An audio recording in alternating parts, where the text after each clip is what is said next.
James Gunn's new film was classy action scenes, hilarious moments, and an overall entertaining watch, with the super original title certainly didn't disappoint. Yes, it's the Suicide Squad, a much needed remake to the 2016 version, which was certainly not taken very well by many, yet grossed a whole lot of money. The Suicide Squad had so many positives which made this film the one to remember. Even just looking at the actors and characters for the reboot, James Gunn notably left out a few of the characters from the previous one, including Jared Leto's The Joker, Killer Croc, El Diablo, and Enchantress. And they were replaced with Idris Elba's Bloodsport, John Cena's not so very Peacemaker, King Shark, and Polka Dot. Bird. However, I honestly believe the changes in these characters were for the good, especially the Joker's, whose appearance was very much disappointing for the audience, and certainly near the bottom is the actors who have worn that famous makeup, such as Heath Ledger and Joaquin Phoenix, who both won Oscars for their role.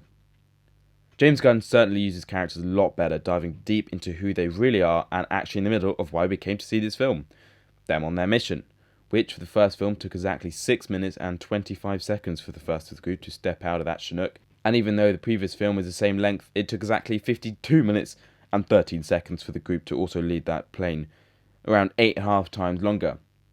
Now, why the massive change? Well, firstly, the film was filled with unnecessary backstory, mainly centralising around Harley Quinn and why she has become who she is, which is fine, but then it goes on to this massive story of her relationship with the Joker, which just gave so much of a distraction to the main plot of the film, while also wasting time. The Suicide Squad forgets all of that and focuses on the main plot of the film, which lasts the entire 2 hours plus of the film.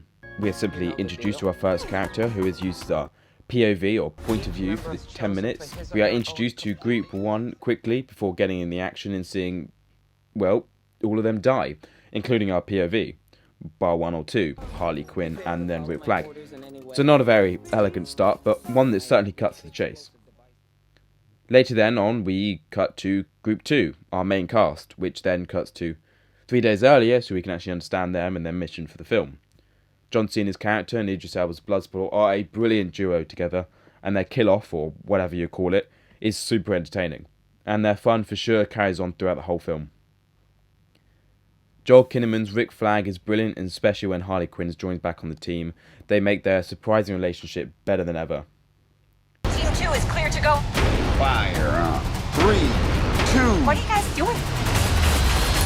What? We're here to save you. King Shark has his moments as well, taking many of the one-liners himself, and one who we really make a connection with and come to love, even if it is a talking shark.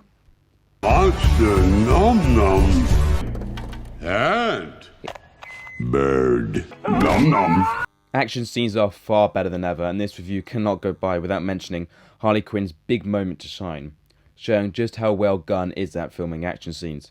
He even shows us her emotions in a way never seen before, with the flowers lighting up the place, and replacing all the blood from the fight of the enemies with even more of them, showing just how Harley Quinn really feels about the fights. A beautiful way to show such a psychopathic and, well, one could say evil trait. And I say evil, yet we certainly don't like this character any less than normal. The plot, which although important, I believe that the characters are more important than the actual mission, compared with other mission-related films, which is very much done on the basis of can they complete it. This should be more of a character-orientated film than anything else, and James Gunn did that perfectly, helped out by the comedic style, one very different to his predecessor.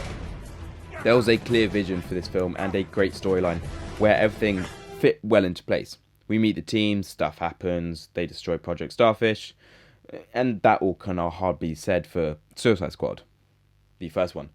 I don't know what happens for the first 50 minutes, then pretty average stuff throughout, until they finally face off with the enemy. Having said this though, there is a reason why I only gave this 4 out of 5 stars.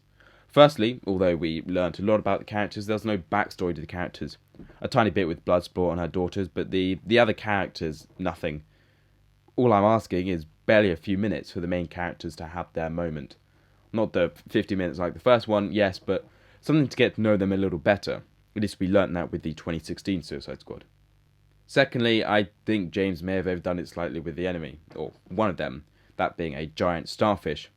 It wasn't such a bad enemy, but I think that situation could have been dealt with a bit better. A starfish the size of a 10, 15, maybe even 20-story building, firing much smaller identical ones out of both of his armpits, does seem a little much. However, I still certainly did enjoy every bit of the scene. Lastly, the way it was defeated before Harley plunged into its eye was that the rat controlling person, or whatever you would call her, gathered thousands of rats together to climb onto this starfish and destroy it. James Gunn certainly did not take any risks in this film. Overall, though, I certainly loved this film, and along with Wonder Woman 1, it was definitely the best film DC have made in a long time. Certain characters like King Shark could have so easily gone, well, totally wrong, but James Gunn created them so well. Well, most of them, I would say. So we can only love the characters. The film can certainly be summed up by this one message, though. A talking shark, along with a woman who can control rats, try and destroy a massive starfish the size of a 10-story building who fires much smaller, identical starfish from its armpits.